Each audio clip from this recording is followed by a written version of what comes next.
Okay, so I am starting out with Kriya Yoga. I have doubt on diet. Can I eat meat? It is said to eat Sattvic, food only, and meat lowers the vibrations? Is it true?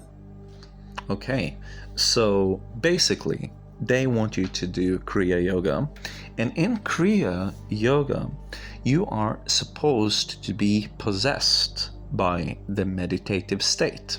And this is what makes you create your own authentic Kriya.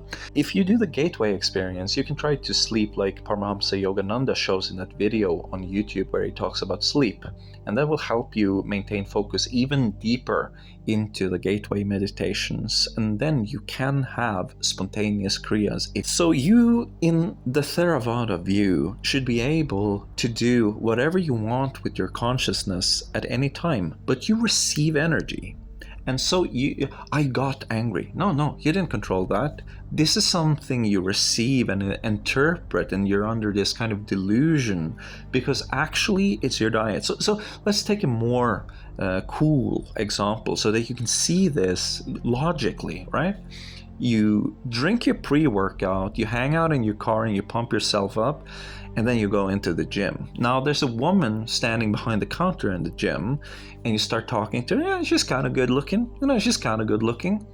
And all of a sudden you stumble your words. You stumble your word once and you notice it. You get nervous. Your heart starts pounding in your chest. It's like, oh, I think I might be very in love with this woman, But then you go change and you go into the gym and it's like, wait a minute. This is just the pre-workout kicking in. This is just caffeine and energy. I was completely not on top of that situation. I was receiving energy. I interpreted it as me being in love with this girl, and it's just a pre-workout. It's just my heartbeat. These thing always happens when I do my pre-workout, but because of the context, I thought it was, emotions blossoming up. It's just my pre-workout, man. And so the same thing, because I'm on if I was to categorize it, I'm on a 1 meal a day. I drink coffee in the morning. So I'm on a Rajasic Gunas diet, right? That's what you would categorize that in this system. So basically, big morning wake-up energy while you're looking for that meditative, nice in-between state. Are you actually going to meditate all day like that? It's just a question. Because in the Rajasic, which is what I use, I still get meditative states. But I'm no longer under this thing where it's like I get a meditative state. No, the meditative state doesn't have anything to do with it. I just gravitate towards it more if I eat Sattvic kind of lifestyle. It's more than just what you eat.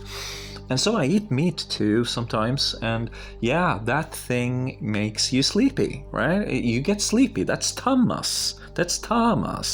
Oh, very, very sloth. Sloth. I don't want to meditate. If I meditate, I will just fall asleep.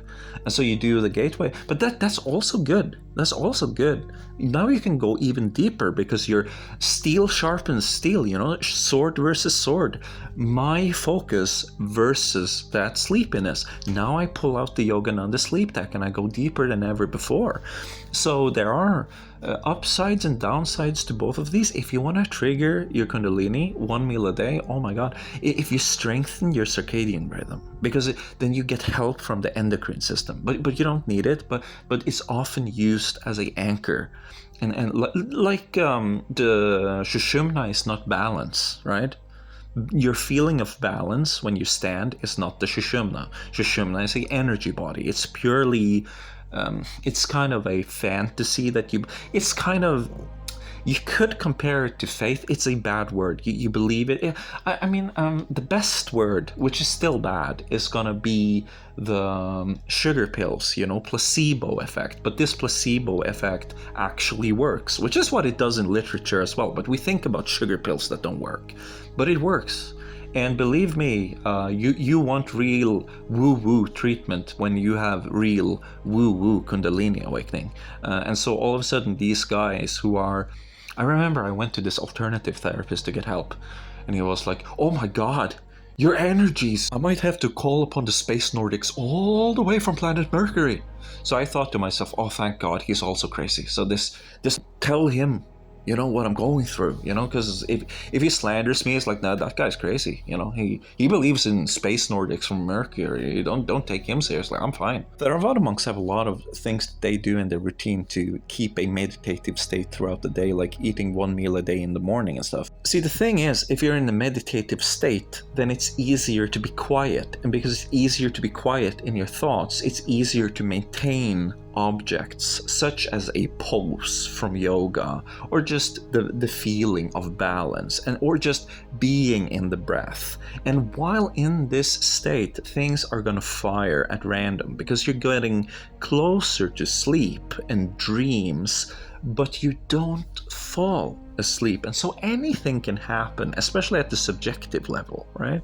Visions, light body, light rooms, colors, the whole shebang. Seeing something you really want to see, feeling something, taste, smell, all these things come, you know? And so in the beginning, that took me hours. We don't like that. So we use the tools, we use the diet, we use the fasting, we use all of these practices, right? But now it comes very easy. You know, after a while it comes very easy. Now it doesn't take that long. This I can do in seconds. It's just close my eyes and it appears. It's just become habit now. And so all of these things that used to take me hours now take me seconds, right? And that bar is always going up. It's uncharted territory, but it's already in there.